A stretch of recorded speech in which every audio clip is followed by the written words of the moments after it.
I'm Dwight Hahn. I'm the chair of the Political Science Department.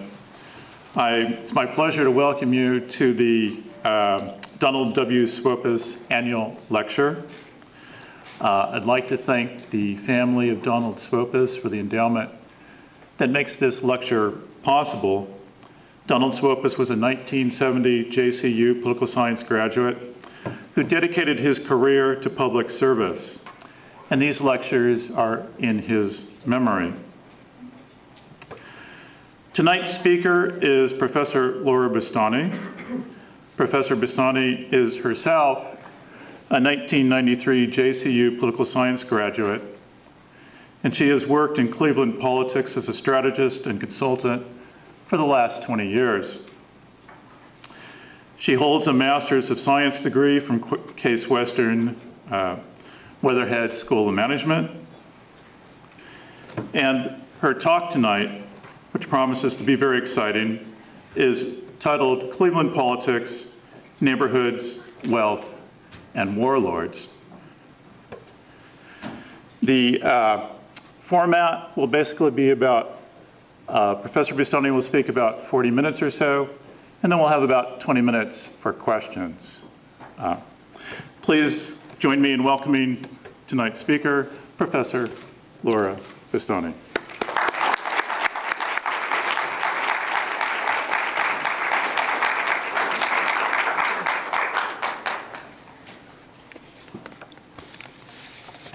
Good evening. Slightly shorter than you. Well, first, thank you, Dr. Hahn, for the kind introduction and for encouraging me to give this talk tonight. 23 years ago or more, I was a student of Dr. Hahn's here at John Carroll. He was young then. And new at this whole teaching thing. Now it's my turn to be new at the teaching thing. I want to thank all of you for being here tonight. I know some of you are getting extra credit. Some of you are happy to be here, but regardless, I'm glad there's a good crowd to talk about something that's near and dear to my heart, and that is my city, a city I love and care about deeply, the city of Cleveland. I want to acknowledge a few people here. I don't know where they're all sitting, but first, I want to acknowledge my husband and twin, almost 13-year-olds, and my brother and my sister-in-law and their boys over there in the corner, John Boustani and Koshel Boustani. So thank you for being here. I also want to acknowledge any of my cousins who thought it was really odd that someone would ask me to give a lecture anywhere and decided to come see it. I don't know if they made it or not. But at any rate, most importantly, I want to welcome my own students. I see many of you in the audience, so thanks for coming tonight. Before I go on, let me say that I'm not a historian. I'm not a political scientist. I've never held public office, but I have been a public servant in many ways. But most importantly, I'm a citizen. And looking back on my career, everything I have done has been in some way meant to serve, at the end of the day, the city of Cleveland. So tonight I'm going to speak about my experiences, my observations, and my convictions. Don't mistake this for a heavily academic lecture. It's really more my own experience. Cleveland has been my home and my family's home for 30 years almost exactly. I was born in Beirut, Lebanon. I want to give you a little bit of background about where I came from because some of my views might make sense once you know this. Beirut is a beautiful city, was and still is in many ways. The 15-year civil war started when I was all of 3 years old and my brother over there was barely a year old. It was the Paris of the Middle East, but by the time we left, 10 years after that, it was pretty much a nightmare. For 10 years of the war, my siblings and I did any number of things that hopefully none of you have ever had to do and never will have to do, except one in this room I know has experienced a taste of it. We've done things like outrun bombs to reach home from school. We took tests while watching sniper bullets in the building next door. We've heard and felt the terrifyingly loud sounds of bombs exploding all around us. And the most fun is navigating off-limit streets because of sniper intersections and places that children or adults shouldn't go. We spent long nights in rat-infested shelters. I don't wish that on anyone. And of course, we dealt with the poverty and degradation of being refugees, which so many are dealing with today. Then, not to mention the damage to our family's home and business that happened often. So Lebanon became a country divided by religion, political party, and territory. And yes, I mean territory of warlords or militiamen who dictated much of what happened in those neighborhoods. Inevitably, those warlords became wealthy themselves, and they cared little, if at all, about the local residents. So what made us leave Lebanon was less obvious than any of the things that I mentioned. My parents could easily see that there was no future for their children. They could easily see that our education was suffering in a major way, considering how often schools were shut down. And their main concern was the development and growth of us, of 3 children, not the cost or the constant damage of to our bricks and mortar, our home and our store and other things. So the 10 years in Lebanon and the genius and foresight of our parents shaped my worldview, and I brought that to Cleveland. And it's this: the development of bricks and mortar must always take a back seat to the development of human beings. And I strongly, strongly believe that. So this brings me to Cleveland in this context. Cleveland is currently the 45th largest city in the United States, but it was once the 5th largest city. And it was once the center for innovation and industry. I'm gonna go through a little bit of history of Cleveland because I realize many of the students, at least, may not be familiar with it because you come from all over. With the completion of the Ohio-Erie Canal in 1832, Cleveland began to grow exponentially. It became a leading manufacturing center.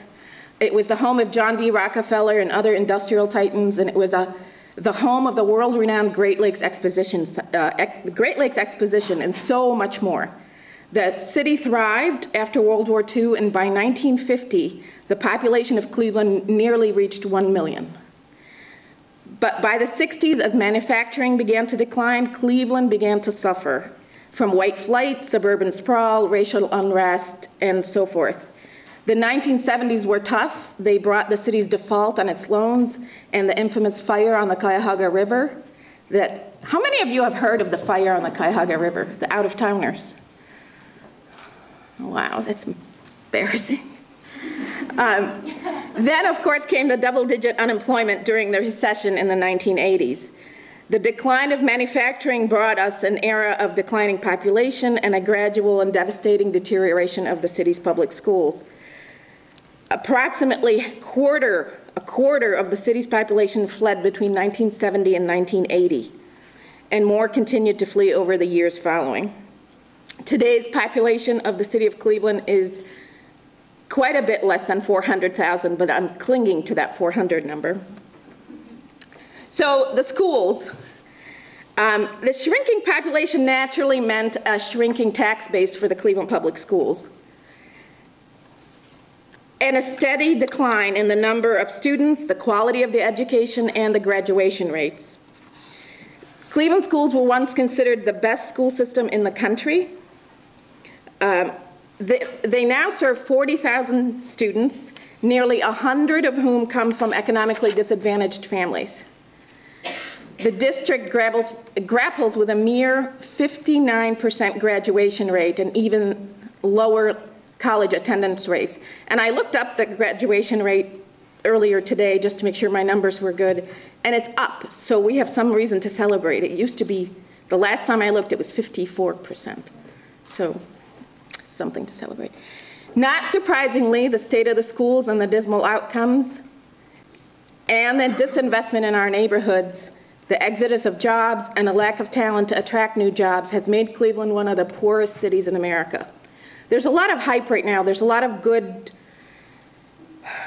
vibes going on in the city, but I don't want us to forget the fact that our neighborhoods in the city are pretty devastated still.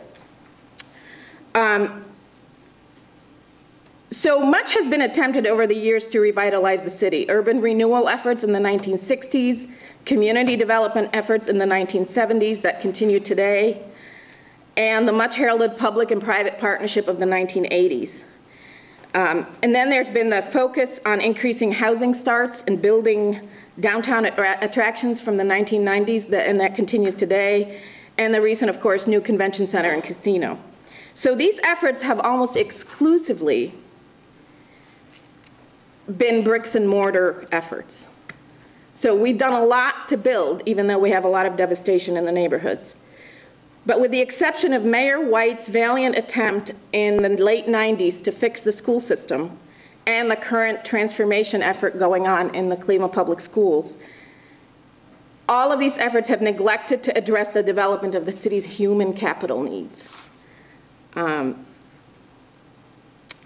When talking about Cleveland's assets, you'll hear people mention the Cleveland Orchestra.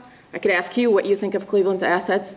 The Art Museum, the great metro parks, the sports facilities, the teams, but I would bet any amount of money none of you ever heard among those things, oh, our people are great, or our neighborhoods are great. The people of the city of Cleveland are its most undeveloped asset. And they are an asset, they're just undeveloped. So you may be wondering what stood in the way of developing these people. Is it that they're poor, they don't know any better, they don't want to leave the poor neighborhoods?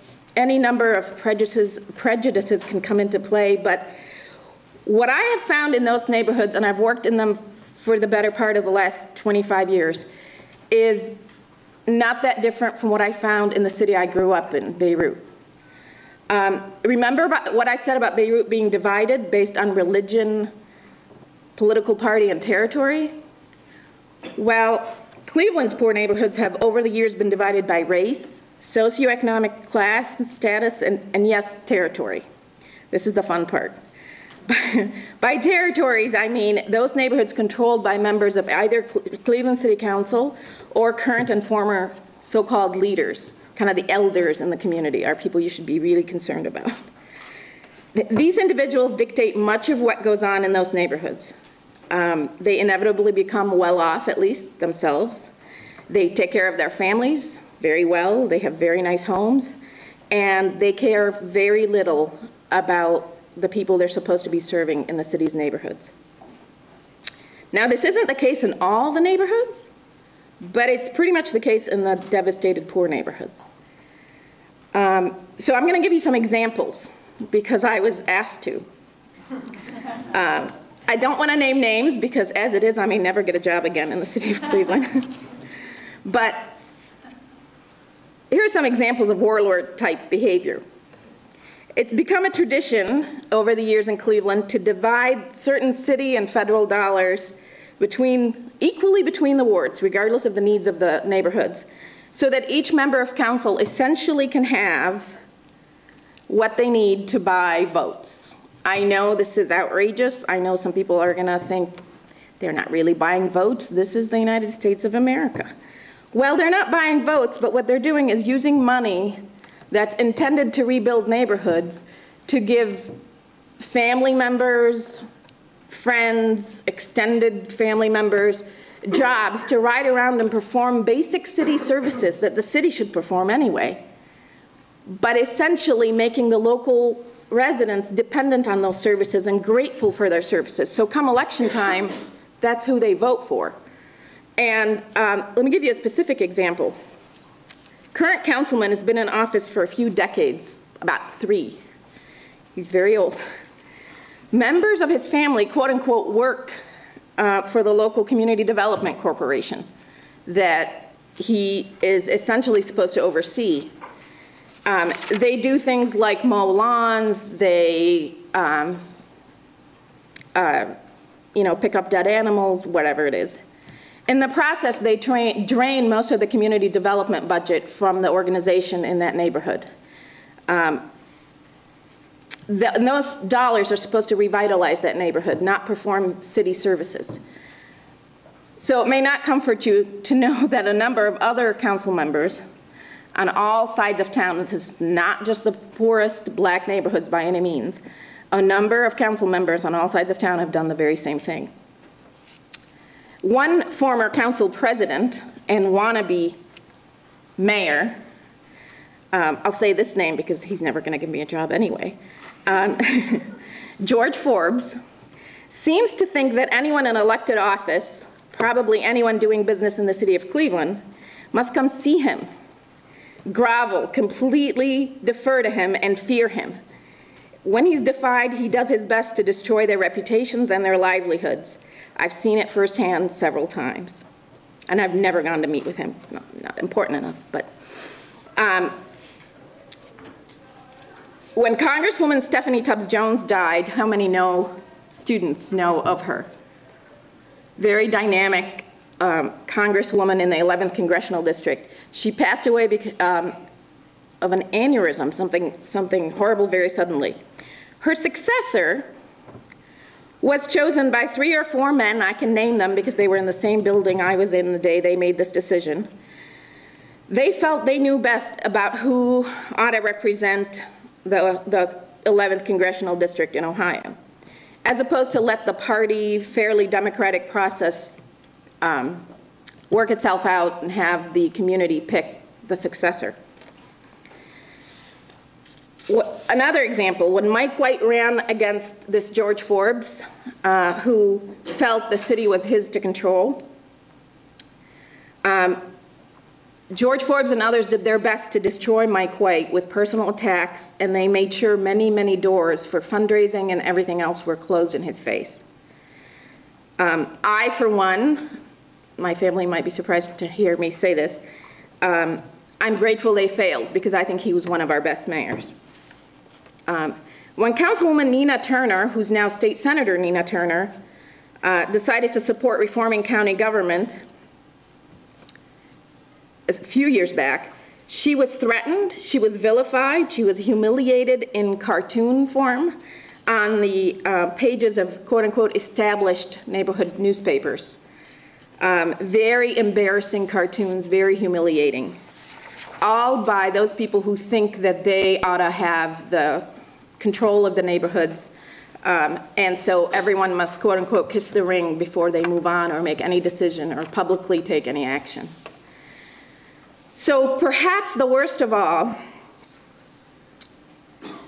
those so-called leaders, but let's just call them warlords from now on, became so comfortable in their positions that they've not advocated for the development of people in the city. Instead, they often pretend to speak for the community, they collect consulting fees and win contracts, and in return for keeping quiet, in return, they keep the community that they perceive themselves as leading quiet on certain issues. I'll give you an example. I sound very negative, but it's all true. I worked for the Housing Authority a few years ago when the cable company decided to change the way they do business in poor neighborhoods, and they began charging for work that they had previously done for free. The work of connecting the cable wires from the corner to the house, that external work. The Housing Authority residents were upset because they couldn't afford the new charges, and I, working for the Housing Authority, took it upon myself to call the cable company and see what we can do about it. Well, they weren't willing to work with us. Next thing I knew, I got a call from one particular longtime leader in Cleveland who had known me for many, many years.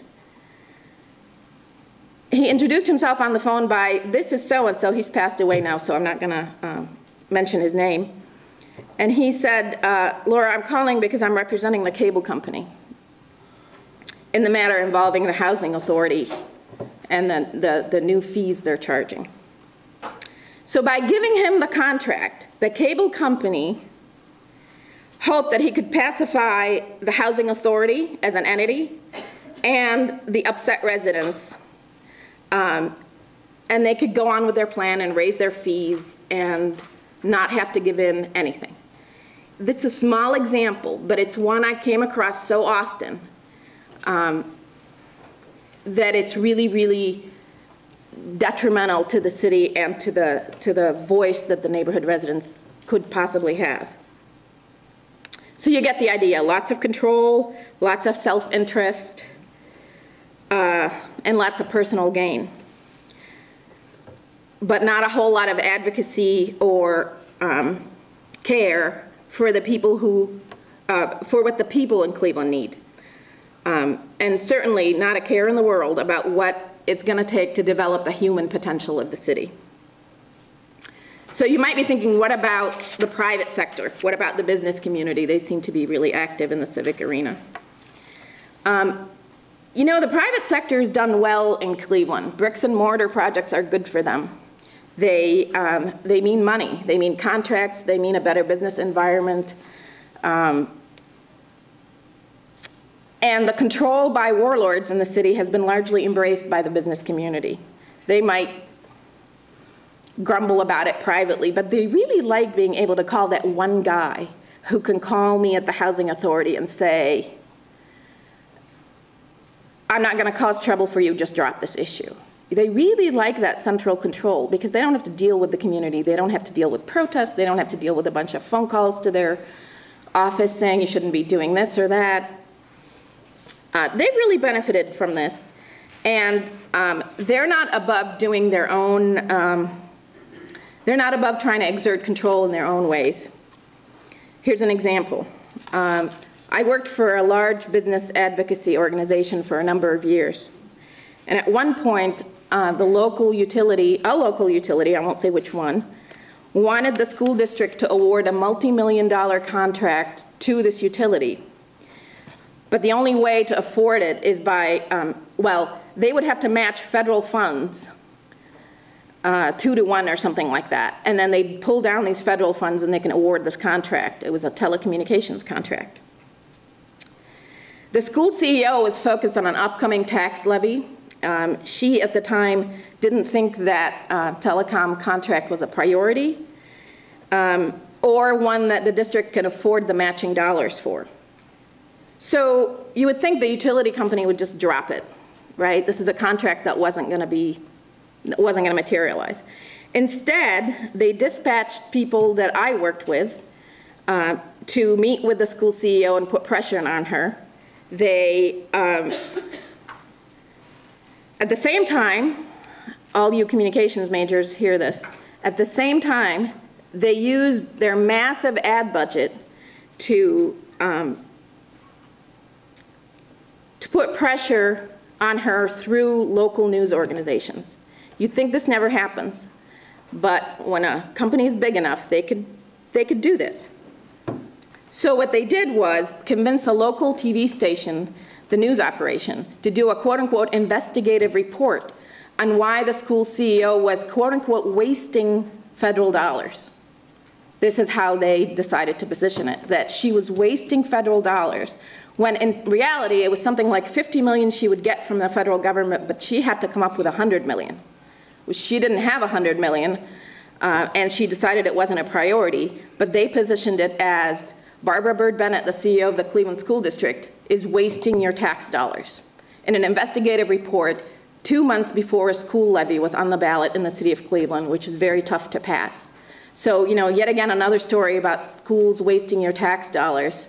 And while she and members of the school board, among them was my husband many years ago, were working really hard to pass a school levy.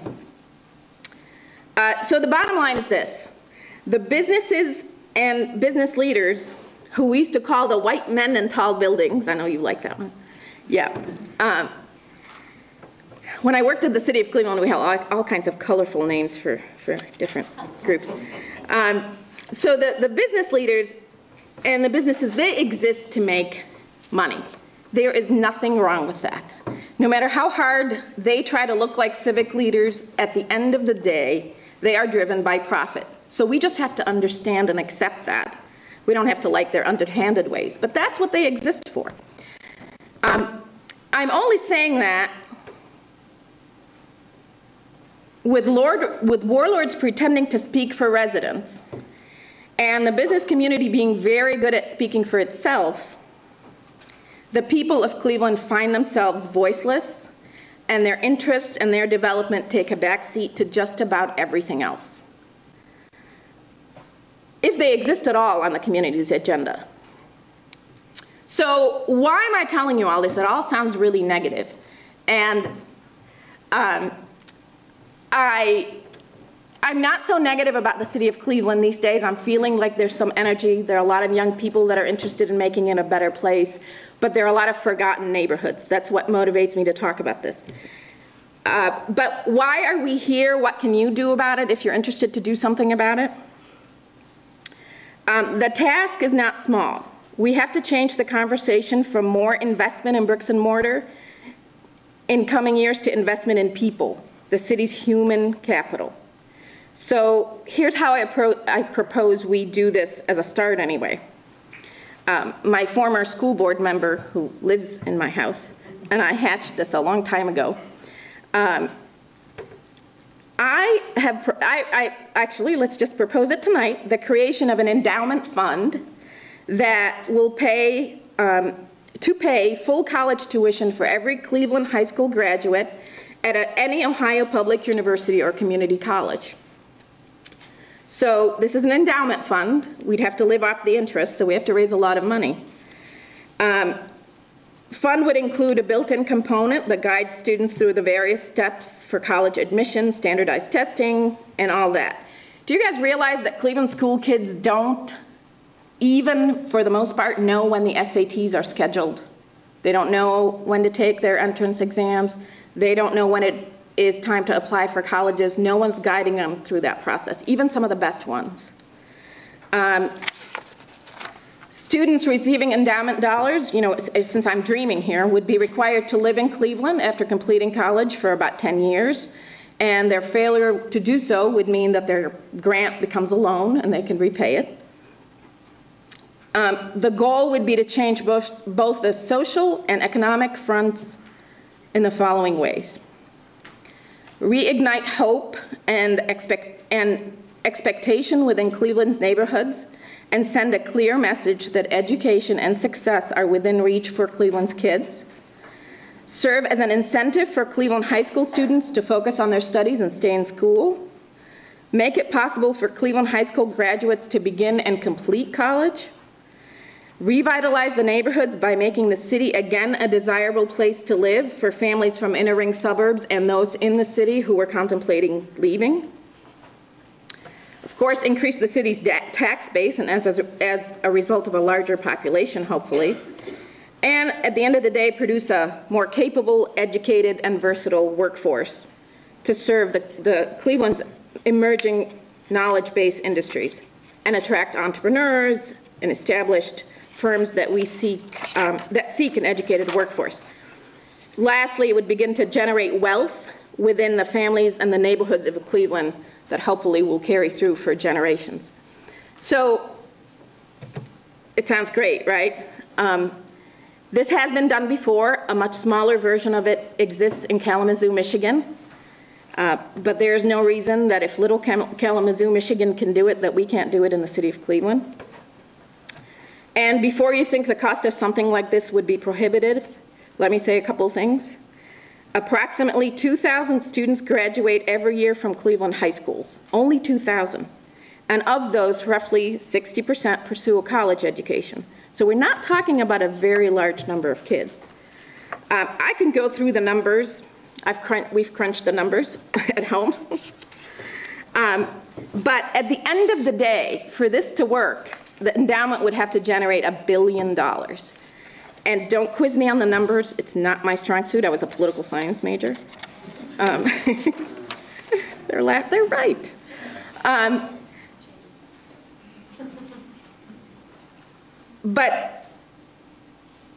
So if this was to ever become a reality, someone who really knows numbers and investments and the real cost of higher education would have to crunch the numbers.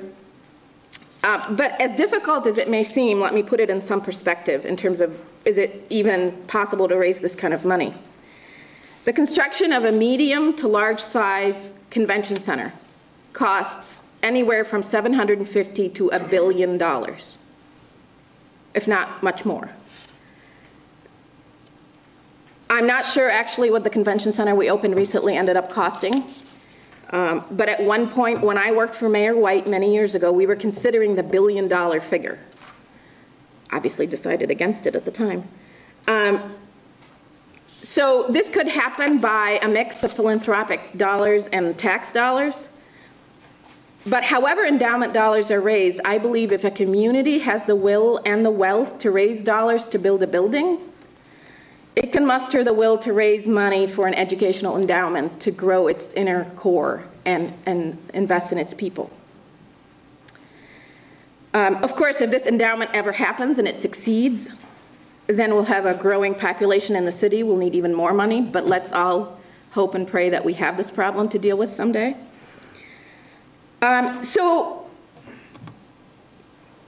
before members of the John Carroll community wonder what, if anything, they can do about this, let's remember where we are. This is a Jesuit institution. The same Jesuits as the Pope, as you all know. So in the words of Pope Francis, an authentic faith always involves a deep desire to change the world, to transmit values, to leave the earth somehow better than we found it. If indeed the just ordering of society and of the state is a central responsibility of politics, the church cannot and must not remain on the sidelines in the fight for justice. So John Carroll students already do a phenomenal job of serving the community. Our Center for Service and Social Action that I've gotten to know recently is amazing. Our students, you all do everything from tutoring and mentoring to volunteering at the free clinic, area hospitals, and the list seems endless. But we can do so much more. To the professors in the room, we already do a good job of teaching our students to think, but we can teach them to think more critically. But even more than that, I'm advocating that we encourage the students to enter politics. Yeah, politics, after everything negative I've told you. I said many things today about my upbringing, about Cleveland, about certain leaders, about a $1 billion educational endowment, all small stuff, all my views. But if you take anything from what I said tonight, I hope it's going to be this. And I'll use Pope Francis's words again. Responsible citizenship is a virtue, and participation in political life is a moral obligation. So let us do more. Let us do much, much more to serve the poor, as we do very well here. But let us also commit ourselves to changing the status quo, to using our voices and the strength of our convictions to help the poor and the powerless in Cleveland find their own voices, so they can speak and advocate for themselves and for their own children for generations to come.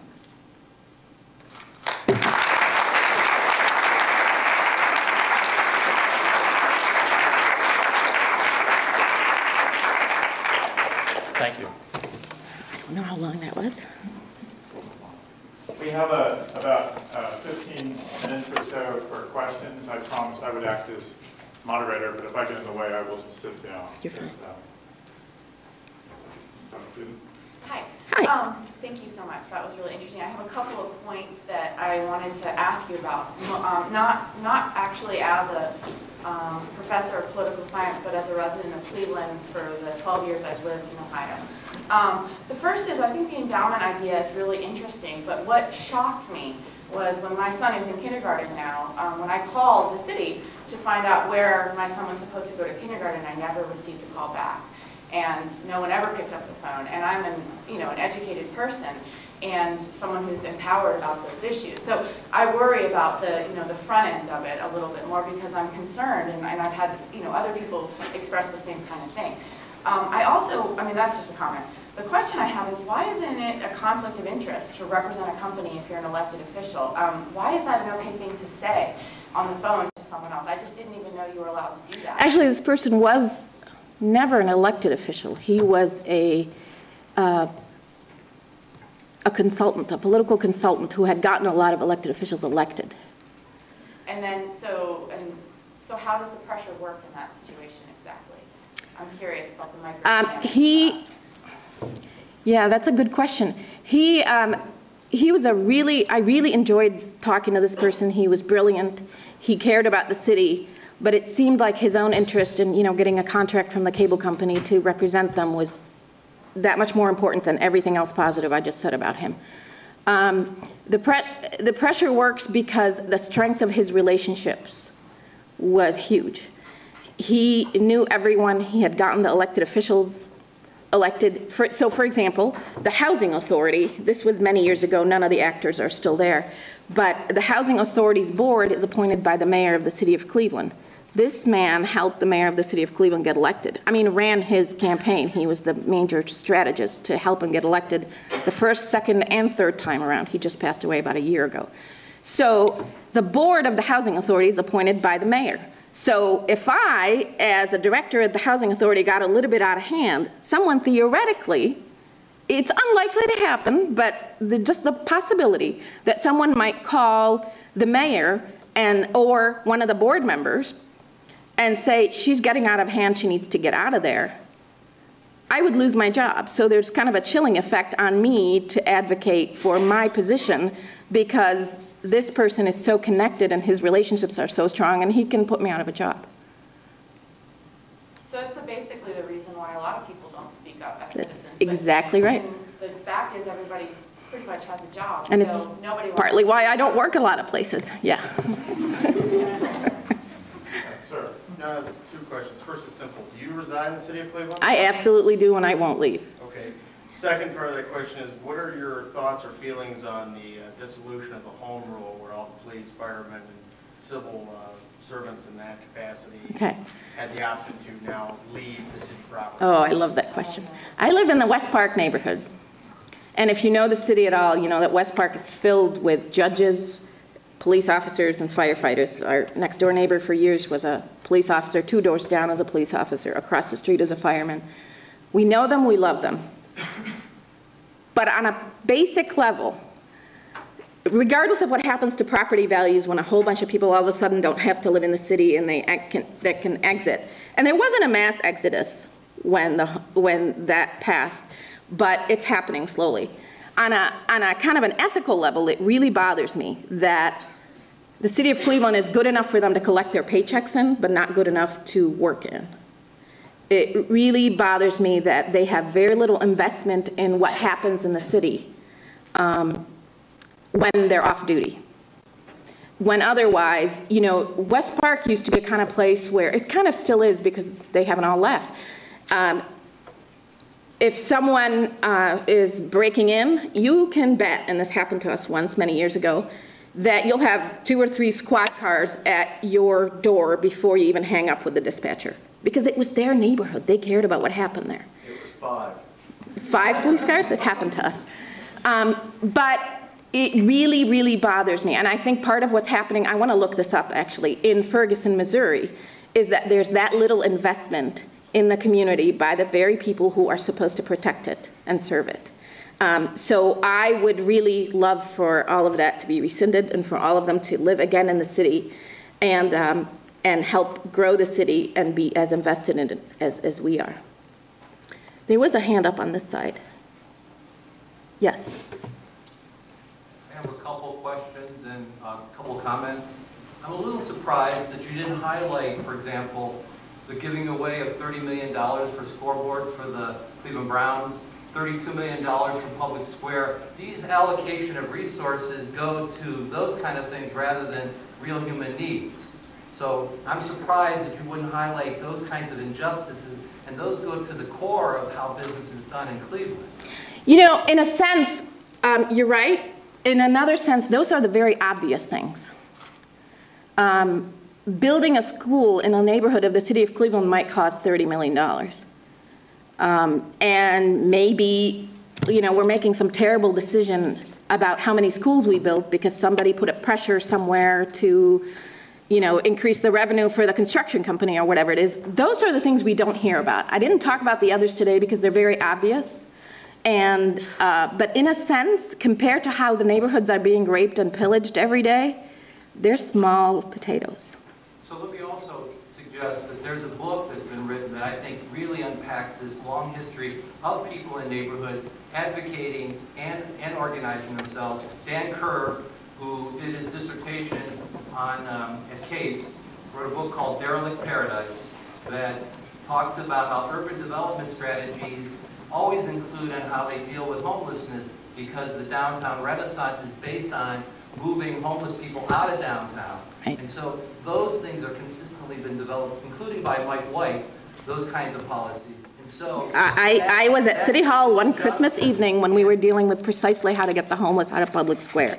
And I feel bad about it to this day. But let me also say that with all the negative things I said tonight about how politics and business can be done in the city, there is much to be said for the role of the private sector. We need them to create jobs. We need them to invest in the city. We, I believe, need Major League Baseball and Major League everything in the city. I want them. That's partly why I live in the city. I want to live in a real city. So to a great degree, the job creation, and let's not talk about the gateway numbers. It sounds like you're old enough to know what I'm talking about. The job creation role of the private sector should never be undervalued. But by the same token, if the private sector is going to thrive, and if the right companies and right industries are going to thrive, we need people in town to be educated enough to take those jobs. let's talk about the Key Bank complex that has not paid a penny of property tax in 20 years. Each one of those things downtown is so tax abated, property taxes aren't paid, and so why aren't there funds for schools? All those things. Right, but we could spend many a night discussing these things that are very, that have been debated for many years, and the tax abatements downtown have been in place for 20, 30 years, and there's very little we could do about them now. Or we can put some energy towards where we can make a change, where no one is really looking because we get on the freeway at 5 o'clock and just drive right past them. I really don't want to dwell on those things because they are so debated and so vetted, and it. Talk about a neighborhood where the Jesuits have wiped out 100 homes of poor people for playing fields. If I might intervene. Yeah, I know there are other questions, and I really want to get to some of the students. Sorry. One of the students. No, it's all right. You've had your hand up for a while. I've got a shave today. It's like, Very youthful. You talked a lot about sort of business communities and the government. I'm wondering what you think about the nonprofit sector in Cleveland, sort of like what they have to contribute, where they could improve. Or... The nonprofit sector in Cleveland is, in my view, I'm not an expert on everything, but if you just want to know what I think, certain parts of the nonprofit community in Cleveland are just priceless. If we're talking about certain, let's say, neighborhood development corporations like a Slavic Village or like a Near West in Ohio City and others, they have done incredibly good work. But there are many others, even in the community development world, like I mentioned earlier, that aren't really fulfilling their mission. That we seem to have this problem in Cleveland. Once a group starts, we forget the mission after a few years, and we're just very concerned about keeping it going and keeping the salaries paid and the doors open, and we forget what we're supposed to accomplish. But there's a lot of rethinking going on in Cleveland, at least in the community development world, about what's effective and what's not, and what community, what neighborhood needs, you know, X type of service there, and who can best provide it. We're doing a lot of growing up pretty fast because I think we hit bottom faster than other communities, so we're learning. But there are, you know, I can't really comment beyond the community development world because I'm not that familiar with it. But, you know, yeah. Get a question from a student? That's it. So I'm really interested in your endowment program, but like, so that's, you're talking about their senior year when they're going off to college. What about like when they're first starting out? Because research has always shown that like kids going into the elementary schools need more help, and our East Cleveland schools are struggling with fifth graders having a basic understanding of or reading at a fifth grade level. So what would you do to combat that problem in order to like further your endowment? Yeah, that's a great question. I suspect the man I'm married to is better at answering it, but let me let me give you my view.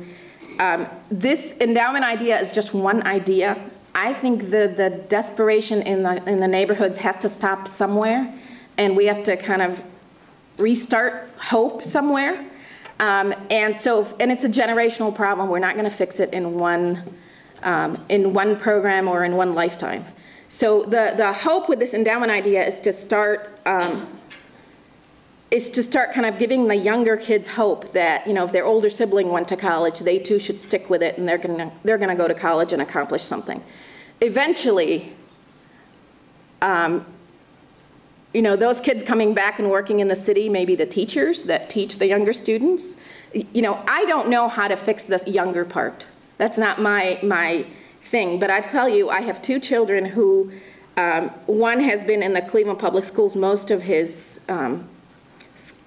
school career, and he's done great, but that's only in the gifted program.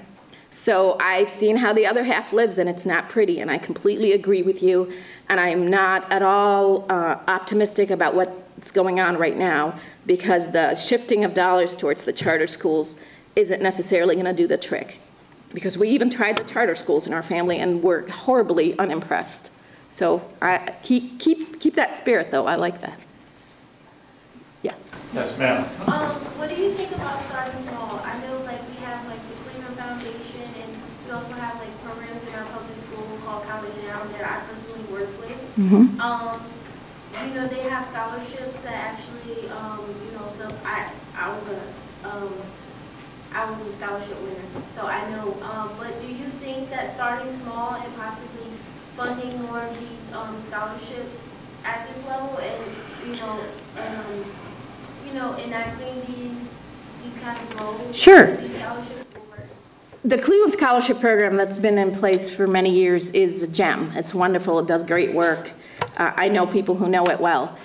But again, I suspect you were in the gifted program, or you were very gifted regardless. So what I worry about is that the very smart kids, the kids whose families have their act together already, are getting the help they need. So that's great. But we're forgetting about a whole section of the population whose parents never went to college or aren't home because they have to work the night job and no one's home to help them with their homework. We're wasting an entire generation of kids who need that little bit of help, need that little bit of hope. And I'm also very tired of doing small things for people. We do small things very well, but we can somehow manage to raise $1 billion to build a stadium overnight by making one decision that we're going to tax ourselves and pay for it. But when we talk about putting kids through college, we're squeamish about how much money it costs. I think we have to, you know, disrupt the system the way it is and start thinking bigger where it matters. Katie? I was just curious what you thought about the election of Arvin Budish for the Cuyahoga County Executive.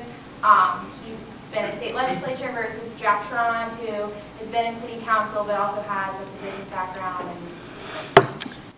You didn't tell me all the break kids were coming. I know of Arvin Budish. I don't know him personally. I got to know Jack Sharon a little bit because he runs a very nice company in the city of Cleveland. We nominated him one year for one of the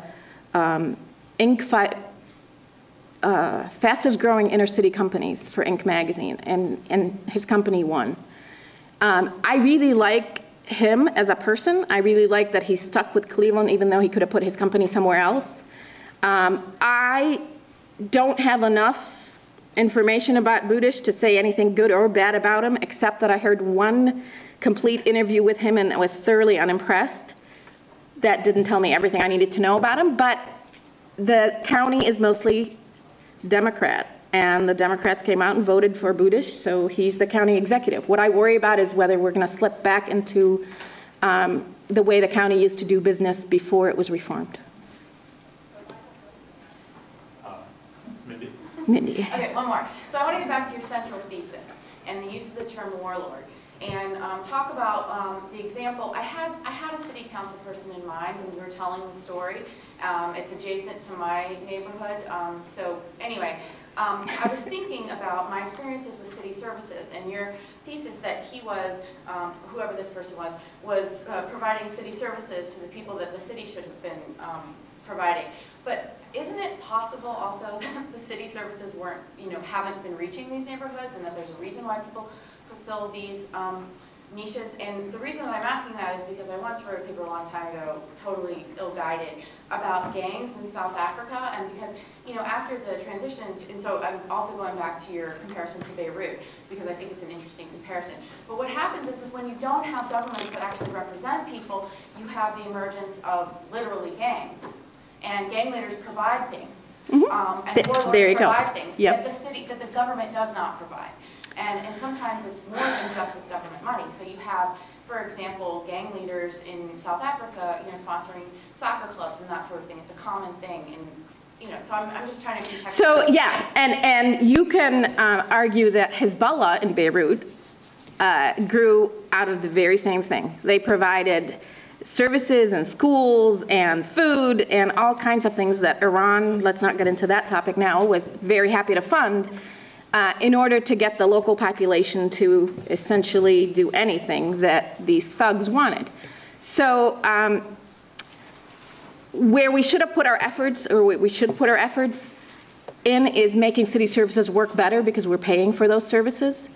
The community development dollars that are supposed to pay for roads or bridges or new housing or renovated housing or storefronts that look good so people shop in the inner city, that's what they ought to be used for. And I think those council members, very few people vote, and it all goes back to that in a way. So those city council members, if they can get 100 senior citizens to always vote for them because they always cut their lawn, that could be the difference in the next election. Well, so someone's cutting their lawn, because it's really hard to cut your lawn. Well, yeah, or that city council member can, work on calling City Hall and making sure that the people who are supposed to cut their lawns, and there is such a program for seniors in the city, not everywhere it's, making sure that the existing city services work. They can exert their control over that, but not create their fiefdoms. Maybe just one more question. You said a couple times there are some CDCs in the city that are doing really good, they're really good work, and then there's some that are sort of just exist to create to fund themselves. They're not really doing anything. Actually, they don't have to work to fund themselves. They get the federal dollars passed right to them. All they have to do is spend them. So they're just sitting around. Yeah. Yeah. Is there some way that we could create some sort of report card of, what is happening? Because the CDCs, there's a lot of political power in the city of Cleveland. They're within those organizations, not within what is, I think would be true with the power being the city councils. So a lot is happening in that nonprofit world where there's just money being sucked up. Well, there's an organization that I do work for on occasion called Neighborhood Progress, Inc., and they are kind of an umbrella group that gets the money from foundations, the private dollars, and allocates it based on the performance of the different CDCs.